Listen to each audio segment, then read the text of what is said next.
मित्रांनो नमस्कार. आज आपण दररोज वापरली जाणारी इंग्लिश वाक्य शिकणार आहोत. चला तर व्हिडिओला चालू करू. त्याच्यापूर्वी व्हिडिओला तुम्ही लाईक केले नसेल तर प्लीज लाईक करा, सबस्क्राईब करा आणि शेअर करा. चला तर व्हिडिओला चालू करू. I have missed you. मला तुझी खूप आठवण येते. I need to think about it. मला त्याबद्दल विचार करण्याची गरज आहे. I am very happy. मी खूप आनंदी आहे. It's my story to me. हे माझ्यासाठी एक रहस्य आहे.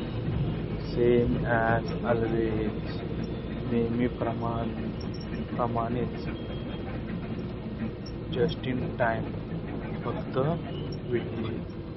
मित्रांनो, कसा वाटला व्हिडिओ? तर व्हिडिओ आवडला तर प्लीज लाईक करा, शेअर करा आणि सबस्क्राईब करा, म्हणजे नवनवीन व्हिडिओ तुम्हाला पाहण्यास मिळतील. थँक्यू. बाय.